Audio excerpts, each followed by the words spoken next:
Mapagpalayang araw po sa atin lahat mga kaibigan.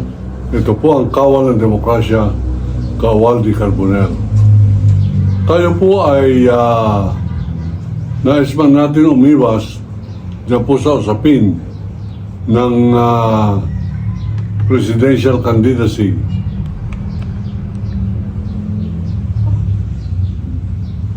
Nais man natin iwasan yung pong presidential candidacy ni Sara Duterte.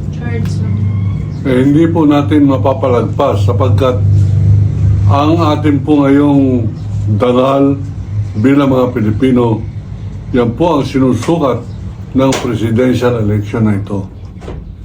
Akalain ninyo, meron pang mga panatikong mga Duterte hanggang ngayon.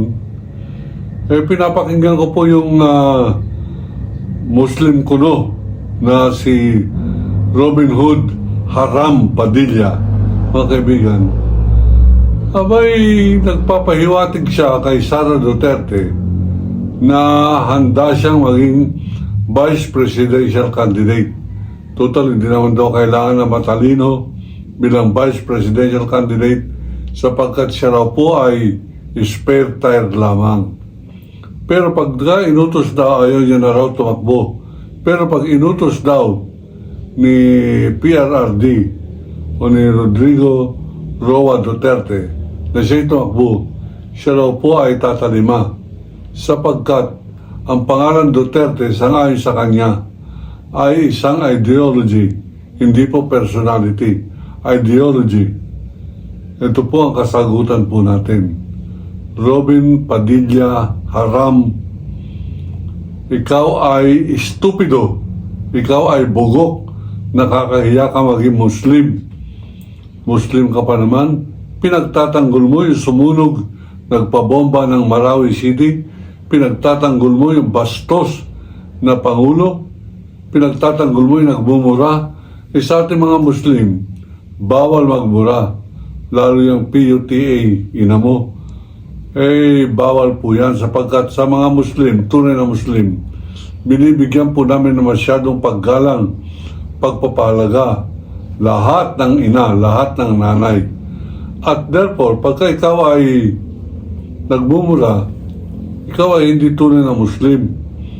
Ikaw ay ordinaryong Pilipino na okay lang murahin ang mga ina sapagkat para pong Amerikano yan. Yung son of a bitch. Sa English, mapakinggan ay hindi malisyoso. Pero sa Tagalog, abay, meron tayong Pangulo nagbumura, murahin ng Santo Papa.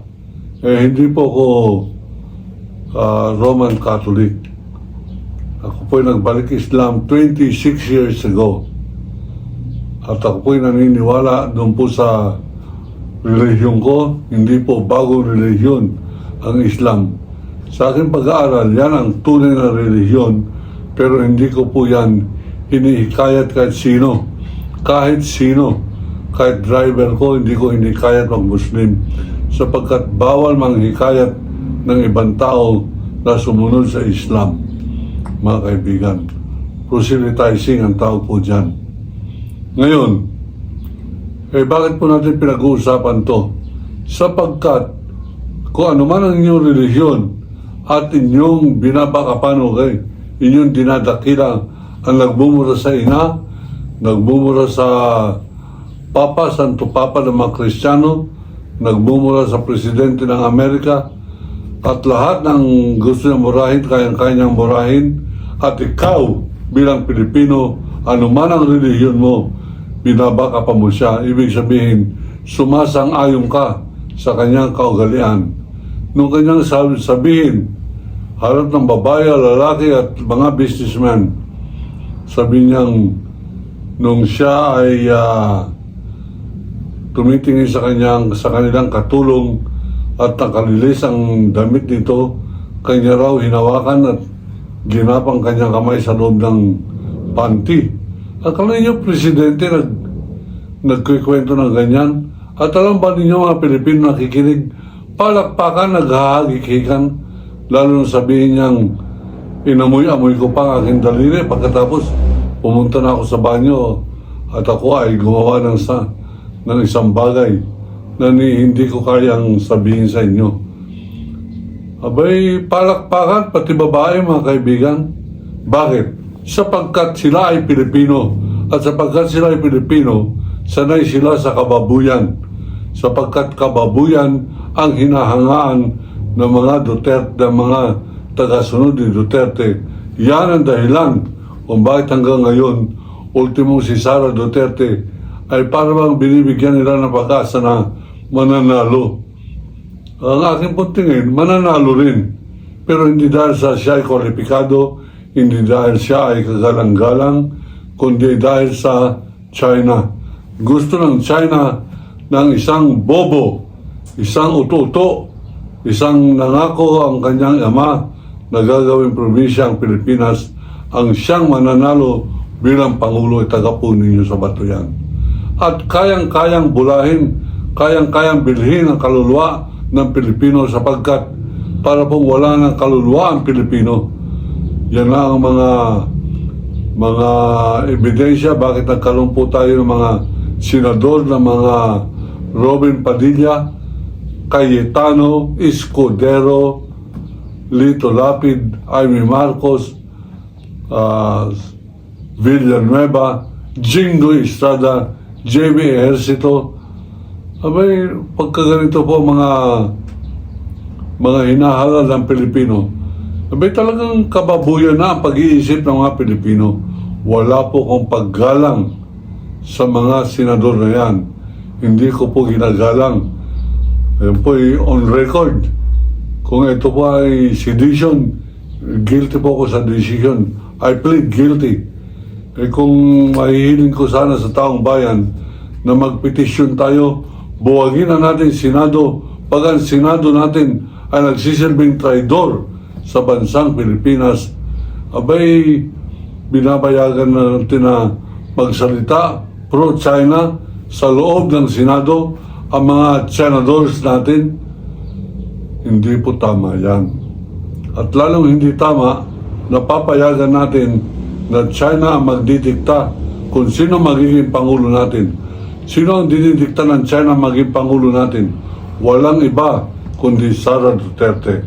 Dahil sa Sara Duterte announcement na siya ay tatakbong Pangulo, hindi na natin pinag-uusapan ang Chinese invasion. Hindi na natin pinag-uusapan ang pagka-wanted ni Atong Ang. Hindi na natin pinag-uusapan ang flood control scam at ito nililigtas na rin ng China ang kanya mga senador na bumoto para sa ganun ay bigyan ng leksyon o pawalan ng saysay ang paninindigan ni Commodore Tariela pabor sa West Philippine Sea o pabor sa ating pong bansang Pilipinas. Ang China alam na alam kung paano papanalunin ang isang Digong Duterte, paano gagawin parang ideology. Nagsasabi lang naman yan isang ugok, isang estupidong senador ng pangalan Robin Padilla. Sayang, ako po ay balik Islam at alam ko balik Islam din si Robin Padilla. Pero ang akin po ay paninindigan sa ngalan ni Allah, akin pong pinaninindigan ng guidance ng Quran ay mabuti, hindi kasama sa guidance ng Quran na paboran mo ang isang demonyo na pareho ni Rodrigo Roa Duwag Duterte. Yan po ang akin pong paninindigan, akin po yan. Kung meron po mga nasasaktan sa akin, hindi po ako magsusorry sa inyo. Umalis na lamang kayo. Huwag na kayo mag-subscribe sa akin. Pero yung mga naniniwalang ipaglaban natin ang Pilipinas, abay magkampanya po kayo ng mas marami pang subscriber sapagkat nininervyos na po sila. 122,000 na po ang mga subscribers natin naniniwala ng Pilipinas ay para sa mga Pilipino at ang mga inchik dapat palayasin natin dyan po sa West Philippine Sea. Yan po yung mga komunistang inchik at yung ating po mga senador ay wag na po natin gagalangin sa publiko. Kung maaari, hindi po naman natin hinihiling, baka iba-iba to ninyo. Kung maaari, patuhain ninyo ng kamatis na bulok, yan, patuhin po ninyo.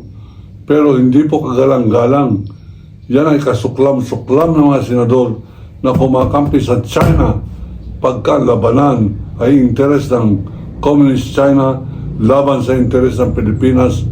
Isang kasuklam-suklam na Pilipino ang kakampi doon sa nangangamkam ng babastos ng bababoy at kumakampi sa mga Duterte ang China. Ang China ay kinakampihan din ni Duterte sapagkat pangako niya na pagtibay ang kanyang panunungkulan beyond his term through Sara Duterte.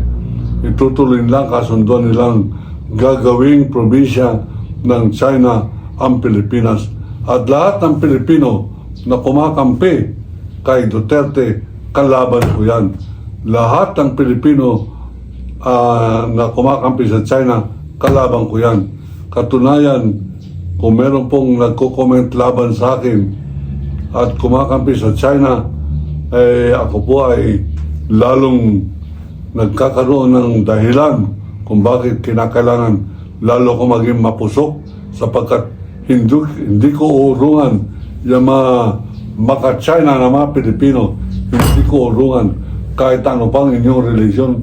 Pinagmamalaki ninyo ang inyong religion na kayo ay kampi kay Duterte, kayo ay parang iglesia ni Kibuloy, iglesia ni Villanueva ang magnanakaw sa flood control. Abay, maglaban-laban na po tayo. Sabihin na ninyo, may topak o may topak, hindi po tayo natatakot kahit sa sinong nais magbanta at nais kumampi sa China laban sa isang kawal ng demokrasya. Ako po si Kawal de Carbonell, ang kawal ng demokrasya nagsasabing iniibig ko ang Pilipinas. China, senador, layas!